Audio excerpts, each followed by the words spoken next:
You're listening to The Secrets of Doctor Who, where we discuss everything about the hit BBC and Disney Plus series, Doctor Who. And today we're discussing the 14th Doctor story, The Star Beast. I'm Dom Bettinelli, and joining me today on the panel are Father Cory Sticha. Hey, Father Cory. How's it going? And Jimmy Akin. Hey, Jimmy. Howdy, Dom. Folks, be sure to go to Apple Podcasts or wherever you get your podcast from, and where they allow it, write a review if they have that ability, or give us a rating or whatever it is.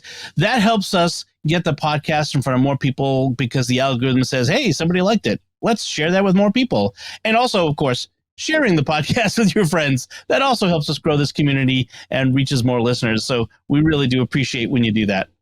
And I want to tell you about another show on the StarQuest Network you're certain to enjoy called The Secrets of Stargate. And you can find that wherever fine podcasts are found or at sqpn.com/Stargate. And definitely check out the most recent release. I think that's number 133 from the episode Fragile Balance. The opening is, well, let's just say it's special. So definitely check that out. I don't want to spoil it because it's fun, but you definitely want to check that out. All right, so we are talking about this 60th anniversary special, the first of the three specials that we're going to be getting, featuring David Tennant as the 14th Doctor, Catherine Tate as Donna Noble. Jimmy, can you give us a recap of what happens in this one? I can, but first I want to give a special shout out to YouTuber Sycorax Rock. Sycorax Rock is a very talented guy. He does a lot of music, and for the past few years, he's been doing a project called 13 Songs for 13 Doctors, although it's now been modified to 13-ish songs for 13-ish doctors because of the Fugitive Doctor and the War Doctor and things like that, who are unnumbered doctors. And what he does in this series, we played some of them here on the podcast, but what he does is he takes a song, or in his most recent venture, more than one song that was popular while a given doctor was on the air. So like for the fourth Doctor, he uses the Queen song Bohemian Rhapsody, and then he rewrites it to fit that doctor's adventures. So Bohemian Rhapsody becomes Prydonian Rhapsody, since the Doctor, as was established in the fourth Doctor's time, was a member of the Prydonian house on Gallifrey. And he makes videos that are composed of clips from that Doctor's adventures, as well as other new footage. And it's really very well done. There's a lot of really creative video editing.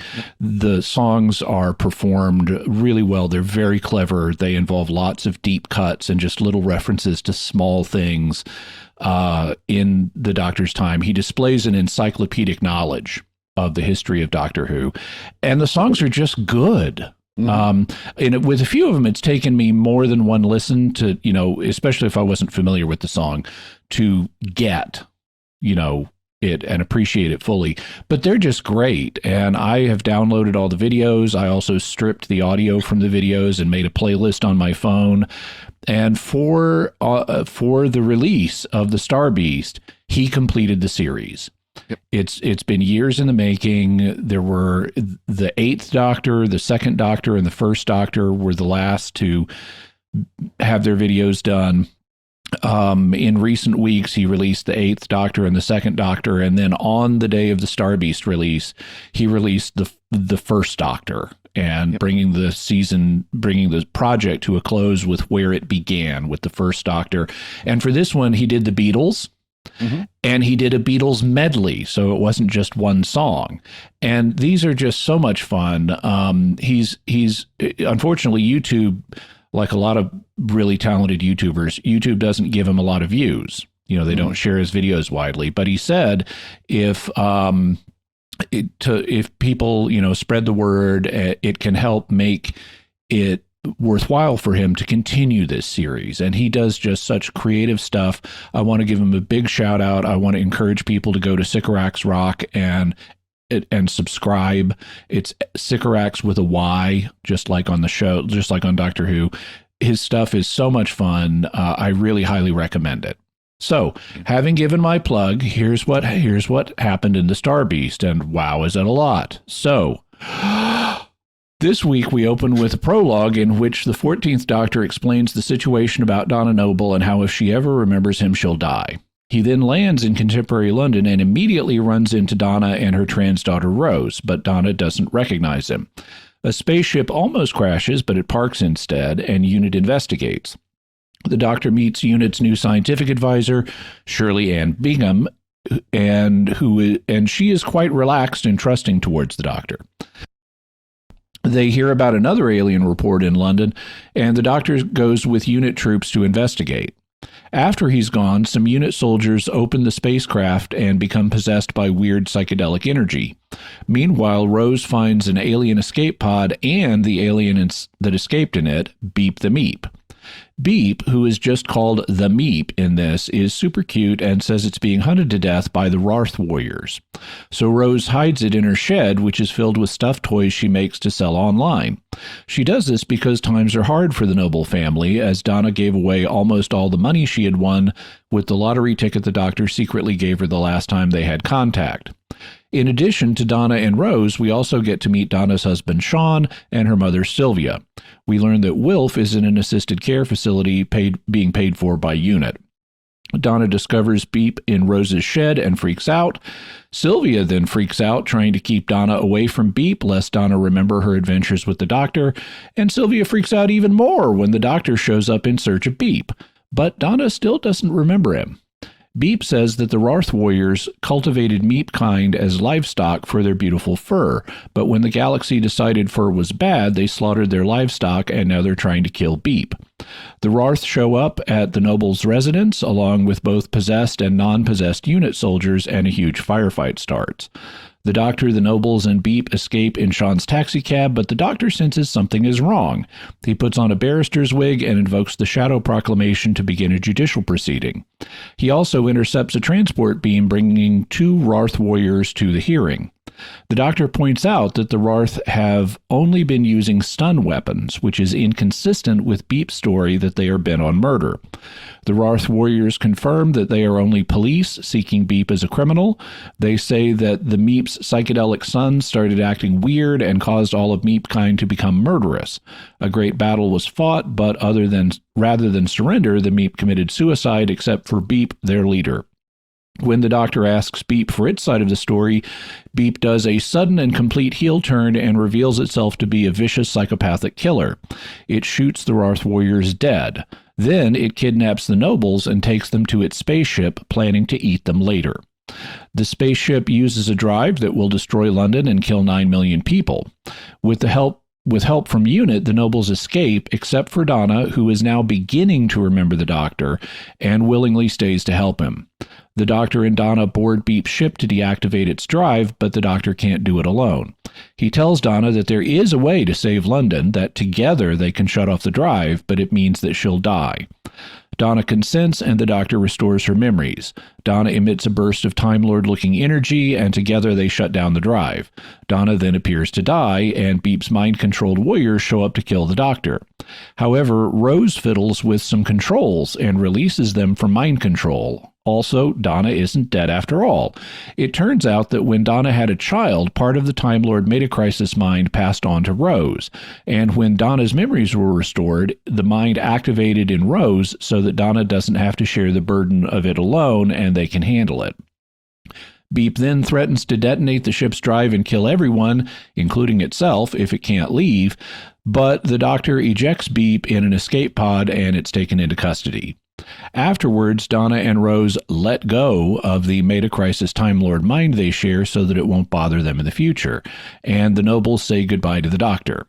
It's decided that Donna will take one quick trip to visit Wilf in the old folks' home and let him know that Donna has her memories safely back so he doesn't have to hide stuff from her anymore. But Donna spills coffee in the new TARDIS interior, causing it to freak out and take off for parts unknown. The end. Whew. Yeah. That was an action-packed story. So, yes, very good job there, Jimmy. Sorry. I didn't call you Jim. I just had a frog in my throat. That's okay. I've been called worse. I know, but I know that's not your name. So, Father Cory, what's your impression overall of this story? There was so much in this story to like. I mean, let's just start with the end. Of course, Donna wrecks the new TARDIS. Of course she does. That just gotta happen. No, there was so much in here that was so like the Meep is such a great villain. Beep is such a great villain. It was great to see the Doctor and Donna together again, and well, being the Doctor and Donna together. There's the whole story itself, which we'll talk about. Came from a comic book before. Is a good story. It's a fun story, interesting story. Of course, you get that twist where, oh yeah, Meep is this poor innocent creature that wants to eat you and destroy the planet, or at least all of London. Stuff like that. So it was that. There's good story. There was a lot in here. We'll talk about in a little bit that wasn't so good, but the story itself I really enjoyed, and there was a lot of it that I really did enjoy. Jimmy, your overall impression? Well, I agree with Father Cory. There was a lot to enjoy in it. I mean, it certainly was much more entertaining than Chris Chibnall's era. Mm-hmm. I thought overall, for a beginning episode that is meant to introduce Doctor Who to a new audience, they did pretty well. They had a certain number of tick boxes they had to address, like, Donna's memories, what her current situation is, why the Doctor's face came back, which is the 10th Doctor's face came back for the 14th, which they still haven't addressed yet. They also set up a larger arc for the 3 specials, because as Beep is leaving, he says he's going to tell the boss about the Doctor. So that's a reference to the big bad that we'll meet at the final level of the game in Special 3. And spoiler, it's going to be the toy maker. A lot of it, though, I thought was just kind of middling. I mean, this was not like Blink or Midnight or Silence in the Library. To me, it was not super genius Doctor Who. It was middling, okay, fine Doctor Who. The gun battle in particular between the Rarth and the possessed and non-possessed unit soldiers, it went on for too long. I thought it was boring. Which is a typical thing, I think, in gun battles and car chases, because they don't really advance the plot. They're just action that gets put on the scene and that kills runtime. So it was, I'd say it was fine for an episode to reintroduce this, or to introduce this new era of the Doctor and to introduce the Doctor to a new audience. It was fine, but I didn't think it was anything to write home about. It was okay. So for my part, I think the addition or return of Catherine Tate and David Tennant was a big part of what made this story as good as it was. I enjoyed it, except for a few bits that we'll talk about. But yeah, I think the return of David Tennant, especially in contrast and to the essentially the 10th Doctor, because he acts just like the 10th Doctor, even though he's the 14th. The return with some modifications. Yes, a little bit. Yep.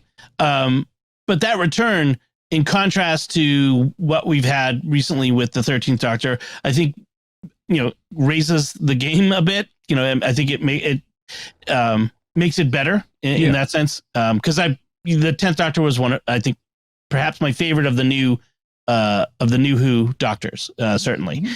He's certainly way more engaging and likable than Jodie Whittaker's Doctor. Yes. And Donna is one of my favorite companions overall. So she's always fun to have her there. So it was great to have Donna back. Interesting, I should point out, we've discussed a story involving Beep the Meep that has not yet been released. It'll be out in a few weeks. I forget. I think it's after the Christmas special that we're going to be. Yeah, it is after the Christmas special. We've already recorded that. So I knew who Beep was, but if I didn't know anything about Beep the Meep, it would have been fun to have this switcheroo, this villain, as we discussed in that, a villain who plays on all of our biases toward in favor of cute things, and then switches the game right at the last minute on us, or at the climactic point on us. That's a fun twist to get, because our bias is against the Rorth, who are insectoid, and in favor of cute, furry, big-eyed thing, which is small. So I do like that play on our expectations there. The story we did, by the way, is a Big Finish sixth Doctor story called Ratings War. Yep. And I really, I don't know, this is me being ship geek sort of. I love the redesign of the TARDIS. It is a great combination of classic Who, modern Who, especially in contrast to the 13th Doctor's TARDIS. It is for me nigh on perfect. Yeah, it's bigger. The console room is bigger. It's airier. It's lighter. You can actually see the console room, unlike the 13th. Yeah, it's great scene with David Tennant with the 14th Doctor running around. It's changed. It's great. This is wonderful. What it looks like for those who haven't seen it yet is it incorporates. So beginning with New Who, the console room in the TARDIS was kind of big and spherical. And it still is big and spherical, except they've stripped out all the junk. And so it doesn't have coral pillars. It doesn't have crystal towers. It doesn't have, a bazillion random objects integrated into the control table. They took the styling from the classic era. So it's got roundels. It's white. It looks very clean. It looks very stylish. It's basically a big sphere patterned off the classic white roundel style from the classic era. Yeah, it's more similar to the 11th and 12th Doctor's console room, the more mechanical one, insofar it's got multiple levels and it's got corridor, open underneath where you can get underneath and work on the console and things like that. Yeah. It's really a nice palette for them to create stories on top of. So I'm really looking forward to that. Before we get into like the story elements themselves, this one of the things you mentioned, Jimmy, this is reintroducing Doctor Who to a whole new audience, because for the first time, Doctor Who is now on Disney Plus in America, which means like I said, a whole huge new potential audience. It's not just on Disney Plus, but Disney actually paid for the production of this, paid the BBC and Bad Wolf Studios, which is Russell T Davies, to produce this. So at the end credits, they show all the studios involved, and Disney's logo is right next to the BBC's logo. Yeah. Right. They paid part of it, not all of it. Yeah. And it's also worldwide on Disney Plus. And that's the one thing I want to get is you could see the influence of Disney money and technical expertise in the technical aspect of the show. As that first shot of the TARDIS above London, or just flying above London, I said to my wife, I said, wow, like that is as brilliantly clear and beautifully done as any special effects shot I've seen in Doctor Who. And right from the start, in the lots of special effects, lots of big, expansive sets and set pieces and that sort of thing. You could really see the influence of, a bigger budget on this and access to better tools, perhaps. Well, as a result of the finances, I don't know that they had, personnel transfers from Disney or anything. One thing that I wanted to mention is the opening and closing credits, which have been redone. They incorporate some elements of recent things, like a little bit of the purple from Chris Chibnall's era, but there's a new visualization of the time vortex. And in the opening credits, they do something that they haven't really done before. In the New Who era, in the classic Who era, we would, like in Tom Baker and John Pertwee's time, we would just be flying through the time vortex. In the New Who era, we would often see the TARDIS flying through the time vortex, beginning with the 9th Doctor and through the 11th. Here, we do have the TARDIS flying through the time vortex, which is very intricately rendered. The graphics are much crisper than they have been. But we also see the time vortex the TARDIS interacting with the clouds in the circles of the time vortex that we're going through, and it surfs them. So it looks like the TARDIS is, an upright, it's not a surfboard that lays flat, but it's like an upright, structure that is surfing the waves of the time vortex. And so the bottom of the TARDIS will will interact and disperse a little bit of the clouds as it's flying along through the time vortex. So and I think that's a really cool effect. I think it looks nice to have the TARDIS surfing the clouds of the time vortex. Then just speak real quick about the intro. So the clouds Jimmy's talking about, for those who haven't seen it, it looks very similar to the 11th Doctor intro, where you see the TARDIS spinning through the clouds and gets hit by lightning and things like that. Very similar effect to that. Yeah. With the surfing edition. Yeah. And then for the closing credits, we get another flight through the time vortex, but it's different. Instead, we don't see the TARDIS. We just see circles of time vortex clouds coming directly at the camera and passing us by. So it's like you're flying through the center of the time vortex, and it's a nice visual difference. I mean, it also looks nice, but it's different than what we see in the opening credits. Yep. And the theme, of course, has been redone again. Murray Gold is back to redo the theme, and very upbeat again. Every version of the theme that he's done has always been fairly upbeat. Well, I think this is even more upbeat than like the 9th and 10th Doctors era. Yeah. Yeah. There was a kind of darkness in the 11th Doctor's era to the theme. Right. So there's a recap that we get at the beginning, but it's not exactly just like last time on Doctor Who or previously on Doctor Who. It's the 14th Doctor sort of narrating his time with Donna as a way of introducing this problem, which is I'm being drawn toward Donna, and how do I, and that's a problem because, and so we have like a lot of these images from his various adventures with Donna and the wiping her memories. It's very interesting to see that laid out there for us. Donna does that, and then it flashes back and forth with Donna, who is describing her dreams, where she's remembering everything that happened, but as dreams.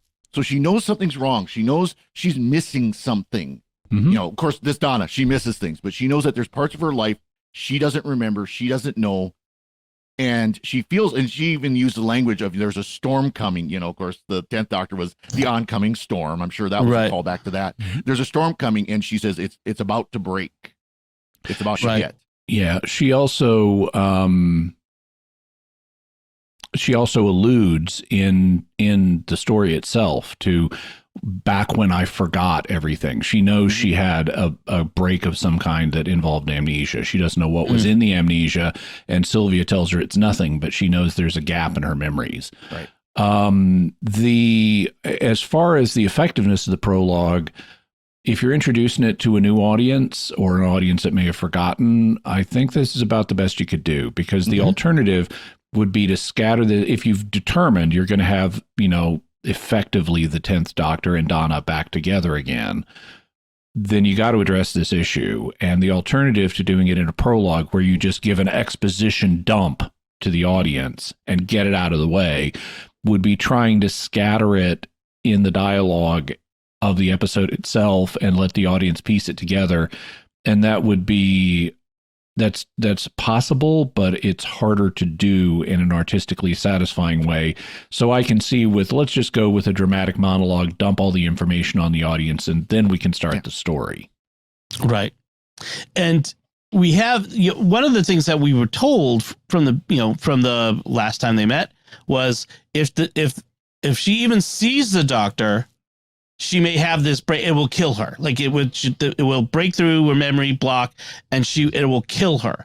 And so we get confronted with that like right off the bat. I don't think it was ever stated that adamantly. I know Sylvia thinks that if she sees him, she may remember, and if she remembers, it will kill her. Right. And Sylvia took that to mean that even if she sees him at all, that's going to kill her. And that's why you get the great scene where he's bursting in the door and she smacks him. Oh, here we go again. That's right. Sylvia never liked the Doctor from the beginning, and that continues now. So I thought it was interesting. So he encounters Donna randomly in the marketplace. I thought it was interesting how we learned early on Donna gave away 166 million pounds lottery, less less the cost of a house that she bought. And she, we find out later that she did it because she had this innate need to emulate the Doctor, and that's the thing he would do. He would give money away to help people, and she kind of resents him for it when she remembers why. I think it's kind of funny how that sort of Donna's personality is that I gave away $166 million because you were living in my head. Why did you make me do that? And she kind of blames him for it, which I thought was pretty funny. Yeah. So we also get to see her family, Rose, and her husband, Sean, who is coming back, who's now a cab driver. It was so nice to get to know Sean. Yeah. Yeah, because we'd seen him before in the Donna wedding scene, which was just it's just like one scene, and he didn't even have any lines. And getting to get to know Sean was really nice, and he's a nice guy. And they got that actor from that one scene, which is great. I'm glad he was available to do it. That's really cool. And we get a reference to Nerys, which is Nerys. I always say Nerys because of Star Trek. Nerys. Her friend, I don't think we ever saw Nerys on screen. Yeah, we did. Oh, we did? Okay. But she's like this frenemy. And the Doctor claims that, he knows Donna through Nerys. And, that just the comedy gold out of that. I like that a lot. That was fun. How's she doing? Oh, she's doing great. Well, she had an accident. Well, she's not doing that great. It was her fault. Well, she was doing great. And so pretty, right off the bat, we have this crashing ship and the Meep gets introduced. It's interesting the Doctor in this doesn't recognize Beep the Meep. And so we should explain to everyone who Beep the Meep is within Doctor Who, quote unquote, canon, as much as that exists. Jimmy, can you explain Beep the Meep? He's a war criminal. And we saw him, fans may have seen him previously in comics, right? Yeah. He was introduced in 1975, if I recall correctly, maybe sometime between 75 and 80, in a Fourth Doctor story in the comics. It was also called The Star Beast. It has a similar plot, but it's not exactly the same.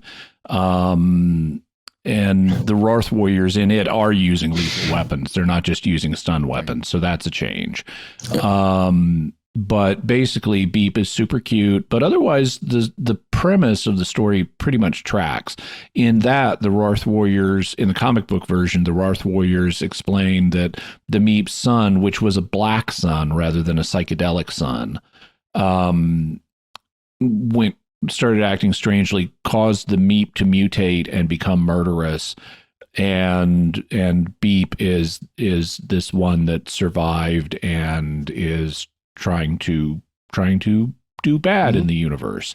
Okay. Beep then has made a few other appearances both in the comics and in that audio story that we reviewed. So he's established, but since the Doctor doesn't recognize him here, that's a sign that the Time War is the reconciliation. Time Wars rewrite history, and so that's why the Doctor doesn't remember.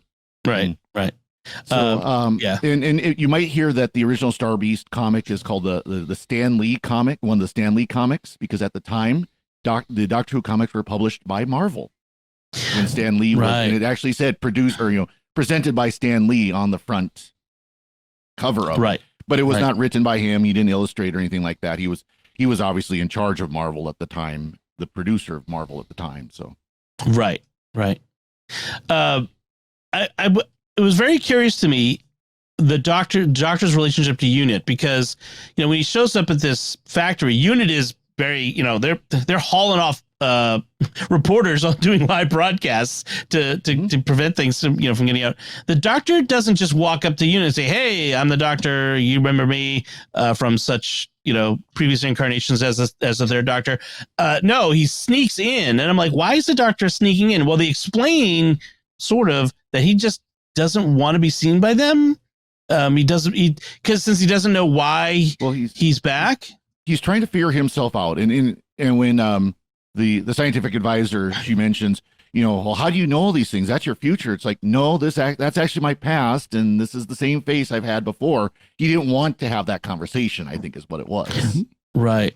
On the other hand, what I like about Shirley Ann Bingham, who is the new scientific advisor, is that she treats the Doctor oftentimes when the Doctor has reunions with unit, they're very tense. Mhm. And there's none of that here. She knows who the Doctor is. She's very relaxed about him being here. She trusts him. She's not trying to compel him to do anything. When he says he's going to go investigate this other alien sighting that's been reported, she just says, "Fine, I've got this one." Right. It's very professional. It's very relaxed. It's very trusting. I like that. Yeah, I like that where she, she just starts talking to the Doctor, and she knows exactly who he is, and he says, yeah, she introduced herself as the 56th science advisor of unit, and he says, I'm number one. She's like, I know, I've read your file. Matter of fact, I'm gonna get a bonus just for meeting you. Yeah, right. I like that. Yeah. I was number one. Yeah, I know. Like that was just very casual. I have heard some question that and say it was really. I'm having a name collision in my head. It was really the first scientific advisor was really unit Liz Shaw. Yeah. But maybe you can argue against that and say, oh, maybe Patrick Troughton's second Doctor was its first scientific advisor. There you go. Well, there you go. Right. That's true. He was working with unit before. I'm trying to think of what the other thing about. But in that scene before he meets, is it Beverly? Shirley. Sure. Surely you must be joking. Shirley, that's how I'm going to remember now. Yep. He's got his new Sonic, and he's doing some new things with this new Sonic. At one point, he draws a monitor in the air, and he's using it to look at data. The Sonic has a GUI now. Yeah. He also draws barriers that will become force fields and stop bullets. And they don't. I like that they don't introduce this with any dialogue. They don't have the Doctor explaining it does new stuff now or I've added functionality. He just starts doing it. And for the new audience who doesn't know the history of the show, they'll just accept this. They won't even realize, oh, this is something new. And by the way, it actually looks like a sonic screwdriver. It's a proper sonic screwdriver again. Yeah, it's not that weird melted organic-y shape that the 13th Doctor had, which was terrible. And was it Sonics are really good at vibrating, resonating concrete, and I like how Sean points out it's actually just grout. It's not concrete. Yeah, it's masonry. Mortar. It's masonry. Yeah, it's masonry. It's close enough, it'll vibrate it. Yes. This comes up in a scene where they're, in order to escape the boring gun battle, which is, of course, something we all want to do, is they go up into the attic in the tract house that the nobles live in, and the houses are right next to each other with like a brick wall separating them. And so now that they're up in the attic, the Doctor uses his Sonic to deteriorate the mortar between the bricks so they can just push the bricks over and make it through into the next house's attic. And they go through multiple houses that way until they get to where they can come down to street level and get in Sean's taxi. Right. There is a couple of lines before they get to that. One is that the Doctor says, I think he says to Shirley, I don't believe in destiny, but if destiny exists, it's headed right for Donna. And so he's got this sense that something is drawing him to Donna at this time. And I'm wondering what that is. We don't get a resolution for that. It's going to be the toy maker. It's going to be right. Somehow the toy maker. He mentions like the universe is circling her and drawing him in. Right. It's going to be the basis of these 3 60th anniversary specials. Going to be to why Donna, why this face. I mean, that's really the only the big questions that we're answering here. We find out where Wilf is, as you mentioned, Jimmy, that Kate Lethbridge Stewart has pledged to take care of old soldiers, and I like how the Doctor says, "I love that man," and I'm with you, Doctor. I love Wilf. He's the best. That's kind of a really awkward scene where they said, "Well, he's not with us anymore," and of course, all of us would think, "Oh, that's because that's always very often the euphemism. He's died," and so he's like, "Oh, I'm so sorry. I love that man. I'm so sorry for your loss." And Sylvia immediately, "You idiot." He's 94. He's in a nursing home. We can't get up and down the stairs. Yeah. we will see Wilf in one of the specials because we know from the behind the scenes. Should be the third. Yeah. So I do like the name drop of Kate, that she's involved with Old Soldiers, which is nice. I have to say that I noticed with the Rorth, the insectoid creatures, their weapons not being very effective. I noticed them bouncing off of things. I'm like, well, that's weird. Why'd they do that? That looks terrible. Why did they make it look more realistic? It's part of the plot that they're using stun weapons and not destructive. The car gets shot up and nothing happens to it. Yeah. Once there's no scorch marks or nothing. Once there's an explanation for why no one gets injured in the dramatic gun battle. Right. Well, and you see when they get to the car that there was a unit soldier that got knocked out, got hit, and the doctor goes up and checks his pulse, and you see, wait, what? Right. And apparently something's wrong here. The Rorth are impervious to bullets. They're not getting damaged by the bullets, so that's good too. And then we have the doctor invoking the Shadow Proclamation in this scene, and the twist, the reveal of the Meep. And I've again talked to a couple of fans who were like, "Whoa!" and some said, "Oh, I saw that come in," but others were surprised. I kind of wish I was surprised too. Like I kind of wish I didn't know ahead of time who the Meep was. What did you think of the revelation? The way they did it? I know it wasn't a revelation for any of us, but what do you think of this twist? I thought they handled it fine. I didn't mind knowing that the Meep was the villain. I just think to me, I've been familiar with Beep the Meep long enough that he's just part of the Doctor Who universe furniture. To me, so it's like, I know going in. So for me, the interest is not who is he, but how is he playing this scenario? Is he coming off as effectively a good guy before the reveal, and then how effectively is he a bad guy after the reveal? And he's really effectively a bad guy after the reveal. He develops fangs and scowly eyes, and so his physical appearance changes. And he was genuinely seeming cute and innocent beforehand. So to me, I'm just watching Beep play innocent, and they're doing that effectively. And then here's the reveal. Oh yeah, he's really psychopathically deranged now. Yep, exactly. There's the scene kind of pulled from E.T. when Rose has found the Meep, and brought it back to her Rose's shed, and where Rose has a side business making toys that stuffed animals. Yeah, to sell on eBay or whatever. But it turns out, as we'll find out later, that all the stuffed animals are cute variations on all of the Doctors, all of the bad, crazy creatures, not necessarily even the bad ones, but the aliens that Donna all encountered in her adventures with the Doctor.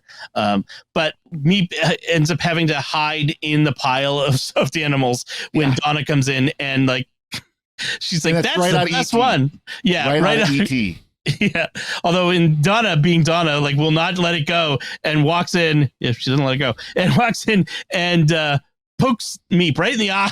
I'm like, that just looked painful. And I wondered if there's actually an eye-touching thing in the original Star Beast comic story that I think may have inspired that.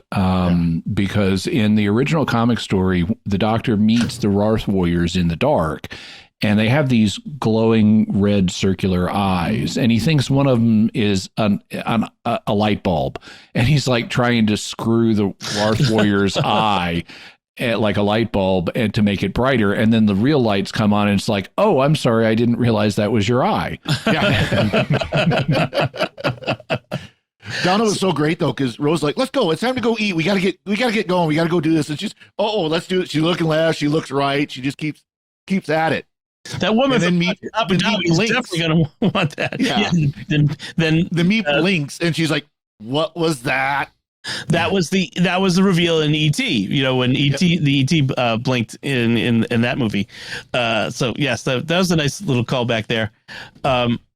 So we have this drama that the doctor, we kind of get this created dramatic situation where the only way for the doctor to save London from the dagger drive, which is powered by destroying everything within 5 square miles, that we create this artificial, it's all artificial drama, I suppose, but create this drama where the only way for the doctor to stop it is if Donna remembers, because they're separated inside the spaceship, and she needs to do something to the controls on her side that she has to remember, and I know that she's not going to die. I mean, I suppose within, if you just limit your understanding or knowledge to just this special, and you don't know that there are more Dr. Donna specials coming, I suppose that makes it more dramatic. But it just, I don't know, it just didn't feel dramatic to me.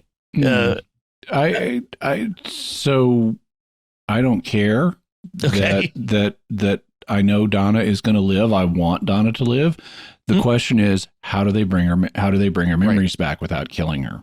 Right. And this is a plausible, in order to have her memories, they either emerge naturally or the doctor deliberately brings them back. And the latter is the more interesting dramatic choice. And then you need a motivator to get the doctor to do that. So you have to put him in a situation where Donna needs those memories back. And so, I recognize what they're doing. They gave me what I wanted, which is Donna with her memories back without dying. Yeah. Well, this is a lot of the argument when, oh no, the crew of the Enterprise is in terrible danger. How are they going to survive this? Because we know they're going to survive because they've got another episode next week. But how are they going to survive? And I think, as far as that's concerned, as far as the part with her getting her memories back and surviving, I think that was a good explanation. Now, the explanation of just letting go of the metacrisis in the first place was where I think it fell down. The whole part of, her getting her memories back, and the doctor using his voice command password to wake her up, to reactivate her, was great, because she's like, what are you doing? What are you talking about? Why you keep mentioning this? All of a sudden, then she changes, and she starts repeating with the doctor, and then taking over, and then which is very midnight. Donna. But yeah. Well, and then she lets into the doctor about why you did this and you did that, and I gave away all my money because of you. And okay, now let's break things. Right. That was great. That was a great scene. I mean, it was really well done. Yeah, because what he does in order to restore her memories, he doesn't just like touch her head, and which he can't at this point because he's on the other side of a barrier, and telepathically do it. He starts repeating a series of code words. And none of those code words taken in isolation would bring the memories back. But when you put all those code words together in a sequence, it causes the memories to reemerge. And I thought that was very effectively done. I like that. What Father Cory was alluding to, though, is how they get rid of the metacrisis mind is stupid. So here we go with the worst parts of the episode.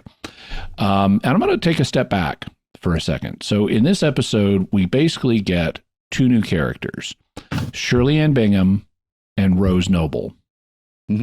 Both of them are representation characters. Shirley Ann Bingham is in a wheelchair. Rose Noble is a trans woman. Okay. This is I can put up with representation characters to a degree. I don't have any problem with seeing different groups of people represented on screen, but when it gets blown out of proportion to where it's completely unrealistic for people you meet you meet way more representation characters in a story than what you meet in real life, it damages the art. And that's what's happening here. Of all the new people we meet, there's only two major characters. Both of them are representation, and both of them have the representation handled in ways that are to a degree stupid. The first thing I thought when we met Shirley Ann Bingham in the ruins of the steelwork where Beep's ship set down is this is a military zone where conflict may break out. This is a hazardous zone. Why are you having a person in a wheelchair in this zone? I don't care if she's scientific advisor. She's a liability to the soldiers who are there. She can do her job of advising over a radio or a phone. She does not need to be a large, immobile object, slowly moving object in a situation where conflict could break out and you need to move fast. Yeah.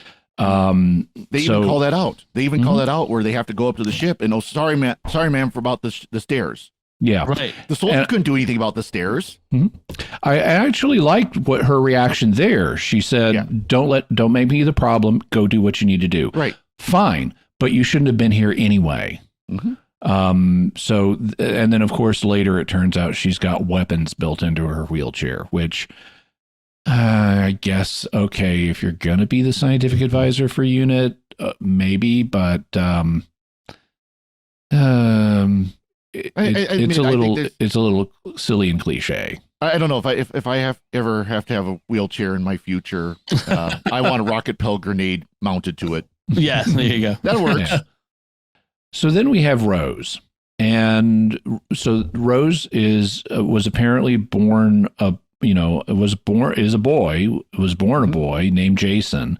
She later, under the influence of the Metacrisis mind that was making her subconsciously make all those stuffed toy monsters and aliens, then picked the name Rose for herself. They acknowledge, so apparently there's a scene which it went by me early on, where some local boys are riding by Rose and taunting him with the name Jason. Yep. And then you have a scene where Sylvia and Donna they both confess some awkwardness around Rose, and like they'll slip and use masculine pronouns for Rose. And they've known him as a boy for most of, for the last 15 years or something. So, of course, that kind of thing's going to happen. And there are other situations where you meet a trans person and it's just obvious that they're not really the sex they're portraying themselves as. And that is going to lead to use of natural pronouns instead of their preferred pronouns. But at least they acknowledged this and weren't super judgy about it, that this is a human reality. So if you're going to have a trans character in your show, that's a good thing to do, to acknowledge that it's a human thing to have slip-ups and use their non-preferred pronouns, and it's not the freaking end of the world. Where it got really stupid was at the very end, because so I can buy that that Donna's child is going to inherit part of the Metacrisis mind, and that's going to take some of the burden off of Donna so she doesn't have to die. Okay, fine. That's all fine. And then when Donna has her memories restored, that can cause the Metacrisis mind to activate in Rose. And so she now knows how to operate these space controls and unhypnotize the hypnotized guard. That's all fine. But then when they come to the act of what are we going to do about a long-term solution, because apparently it would be bad to have the Metacrisis mind in the Doctor and Rose long-term, in Donna and Rose long-term, Donna and Rose announce a solution to the Doctor, which they say would never occur to a male presenting Time Lord. And it's that they're just going to let the Metacrisis mind go, and they let it go and release it so they don't have it anymore. So it wasn't a problem for them anymore. Okay. No, that's just stupid. Yes. It's like, what you're saying, this would have occurred to Jodie Whittaker, but it won't occur to David Tennant because he presents as a male. That's just dumb. The same ideas occur to everybody, regardless of how they present themselves to the world. This is some kind of feminist triumph, girls rule, boys drool thing, which is just stupid and is especially inappropriate in a show about a Time Lord who changes genders and not even human, and is not even human. I mean, this is just dumb. I mean, I could kind of, I was irked by, but could kind of tolerate Jodie Whittaker's references to her new sex as an upgrade. But okay, guys, we've done that. It's time to move on. And this is just this is not an effective explanation for why this solution did not occur to the doctor. Right. You need to do better, Russell T. Davies. This is not a good explanation. You have a real problem here. Why, if this is a solution, why didn't the doctor propose it? And this is a bad answer to that question. It's very hand wavy. It's sort of, we need the meta crisis is an inconvenience to what we're trying to do here. So let's just hand wave it away. Just let it go. And just the stupidity of the idea that women are better at letting things go than men are. I mean, men and women both, there are some who are good at holding on to things and some who are bad at holding on to things. It's not a male female thing. It's just a human difference. So that was stupid. And I found it, I don't know. I just feel like it's kind of bizarre that they make this. They take something which is a huge deal in society right now, which is children claiming to be transgender, and make it an alien crisis thing. So Rose is only thinking that he's a girl because of an alien influence on his brain. Well, I didn't get that. No, that part right there. Actually, that's where Rose at the end says, well, I feel myself finally, where once the crisis is gone, because now Rose can be Rose, not just controlled by the meta crisis. Well, and the funny part is there was the whole thing about, the binary between the doctor as a male and Donna as a female, but that also works with Rose, who is biologically male, presenting as female, but biologically male, and Donna, who's female. Yeah, you all still that have the same thing. So it's just that makes no sense. Yeah, all that talk about binary and non-binary and male and female at the end, it made no sense. It didn't make any sense. And we've talked on the show before about message in fiction versus message fiction. Yes, there are going to be messages that are put in fiction. There's they're going to have the things they want to show and the things they want to tell. Doctor Who's always had political statements and all that kind of stuff. I mean, you can go back to the Green Death of the Third Doctor and all that. But it's different between having a message and the show is the message. And that ending is where it fell into the show became the message. The story was wrapped around the message instead of the message being put into the story. Yeah. And this is where, you and Christian fiction can do it too. And conservative fiction can do it too. A lot of Christian fiction is terrible because it's too message oriented. It's preachy. I mean, there's a popular series of books, Left Behind, where like the last half of the series is basically preaching. It's, the pastor wrote preaching, his homilies into this book. And that's what happened here, because you got the transgender issue and you've got misandry. You've got, the women rule, men drool, basically, because there's a whole thing about male appearing, presenting Time Lord wouldn't understand this, but women will. And then you see that, you see Shirley Ann, she's got like this looking at Donna with kind of a smirk on her face. And it's like, what? Right. Yeah. Right. So in terms of one question we should ask, because this is one of the problems with Chris Chibnall's era, there's way too much, left of center cultural politics stuff. And it was one of the things that hampered his tenure on the show. So I can put up with, authors expressing their ideas in the show, but per Mark Twain's dictum, it should not be overt. And here is pretty darn overt. So if this is what Russell T. Davies does coming out of the gate, it's not an auspicious sign for the future.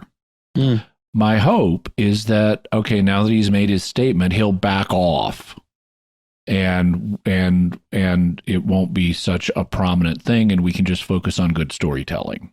And he can be a really good storyteller. He wrote Midnight, which to my mind it's better than Blink. It's better than Silence in the Library. To my mind, of any single episode, Midnight is the best Doctor Who story ever.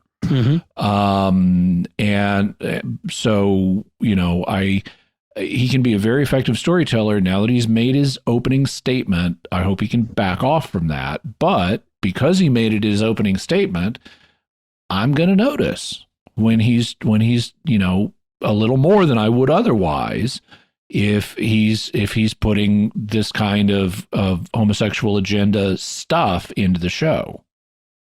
I agree. Yeah, I mean, it will lessen my desire to want to watch Doctor Who in the future if it's going to be a steady diet of this sort of thing. Frankly, yeah. Well, and we talked last week about the issue with Davros not being in a wheelchair, and that he's explicitly said this is because we don't want to show people in wheelchair as bad. And it's unfortunately this is a very disturbing trend from Russell T Davies. He's saying a lot of things. You know, this choice to cast a transgender woman actor as Rose was a conscious choice by Russell T Davies. Well, and they've had trans actors on the show before in Sleep No More, the Mr. Sandman 12th Doctor story. One, I forget what they call them, but there are artificial humans that are used as a kind of military lower class. Right. You know, grunts, or that's not the term they use, but it's something like that. Well, okay, so I'm just going to say grunts because that's not really what the word means in real life. But the grunt character in that, you know, platoon of people, that's right, was a trans man, you know, or something like that, as some kind of trans actor. But they didn't make a big deal out of it. They didn't make a big deal out of it, so it wasn't a big deal. But here they make a big deal out of it. Right. It's like in Star Trek Discovery when they made a big deal out of the young person that was non-binary and a big deal out of the trans, other young person. And it's and the to me, marriage and right. And to me, it's disturbing because it's where they're portraying a young person, you know, and that there's all kinds of political stuff I don't want to get into regarding that. But just scientific stuff. There's evidence that rapid onset gender dysphoria, especially in young women, is a social contagion. And if you start mutilating your body, I mean, this is something that will correct itself substantially in the next 10 years. Because our society is so crazy on this right now, and there are lawsuits written all over this. Where members of the healthcare community rammed these children through these surgical and hormonal processes that will permanently damage them. And when the social contagion wears off, they're going to realize, man, I made horrible mistakes, and the adults and medical professionals around me facilitated that. There are going to be all kinds of lawsuits about this in a very few years, and this will retreat. Yeah, but this is feeding it right now. Yeah. So that is the unfortunate part of this one. I don't know whether Rose shows up in the next one or in the probably in the third one. I'm going to guess maybe in a scene. I'm guessing, but no. I think Rose's central role is in this episode. Yeah. The next episode, none of the regulars but the Doctor and Donna are going to be in it, except maybe in a weird parallel world flashback or something weird like that. Right. Yeah, because I think this next one is supposed to be, far future or something like that, out in space. You know, they talk about, well, Blue Yonder. There's going to be like anti-grav or, no gravity and stuff like that. So. Right. All right. So to end on a good note, a happy note, or a fun note, let's just call it a fun note. Yeah. A question came up in our Discord community in our Doctor Who spoilers channel. One of our listeners asked us, specifically asked the three of us to decide, to give our opinion in a battle between the Meep and Moopsie from Star Trek Lower Decks Season 4. And if you haven't seen it, you have to. Who would win? Okay, so we got to explain what Moopsie is. So yes. Listeners will have context. Moopsie is a small, cute creature that drinks your bones. Yes. So it injects you with something that dissolves your innards, including your bones, and then it drinks them. Yep. And it is capable of taking on much larger creatures. It is extremely dangerous, and hands down, Moopsie would win. Yes. Moopsie would totally drink Beep's bones. Yes. Beep would sit there trying to out-cute it, and while it's trying to out-cute it, Moopsie would just jump on it and eat it. The funny thing is, Moopsie stays cute. They just moop, moop, moop, and just and then you're done. Yeah, it's like the scariest tribble ever. So, any other thoughts on this one, Father Cory? Anything left to say? I guess I said to be in my little what I thought at the beginning. I love Donna in the new TARDIS because, of course, first thing she's going to do is dump coffee down the console and wreck the thing. And that was just so Donna. Yes. How about you, Jimmy? Oh, just one thing, which is, and I actually saw YouTube commentator Rich Hudson make this point. When Donna and Rose just shake off the Made a Crisis Mind at the end and let it go, he pointed out it felt a little anticlimactic. And after all the buildup of Donna will die if she remembers, just shaking it off, yeah, that's a little anticlimactic. Yep. Yes. But the episode was still enjoyable overall, but for me, it's a middle of the road thing. Well, that proves that Donna and Rose are Swifties. Shake it off. Yep. let it go. Little Disney Frozen reference, maybe. I don't know. Oh yeah. Pandering to the new bosses. All right.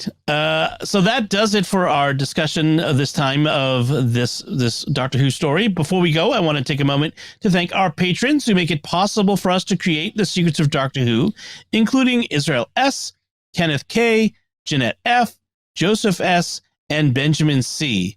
Their generous donations at sqpn.com/give make it possible for us to continue the Secrets of Doctor Who and all the shows at StarQuest, and you can join them by visiting sqpn.com/give. So that's it from us. We'd love to hear what you thought of the Star Beast. You can let us know by commenting on the show at sqpn.com or the Secrets of Doctor Who Facebook page. Send an email to drwho@sqpn.com. or visit the StarQuest Discord community at sqpn.com/discord. And of course, you can watch us in our full video. We create a video version of the show as well. And you can see that on our YouTube channel at youtube.com/StarQuestMedia. We'll be back next time and we'll be discussing the next 60th anniversary special featuring the 14th Doctor and Donna called Wild Blue Yonder. Until then, Jimmy Akin, thank you for joining me and sharing the Secrets of Doctor Who. Thanks, Tom. Father Cory Sticha, thank you as well. I'll be going to the Wild Blue Yonder. Said the airman. Said the former Air Force airman. And once again, I'm Dom Bettinelli. Thank you for listening to the Secrets of Doctor Who on StarQuest. And remember, word of advice, you can wear a suit that tight up to the age of 35.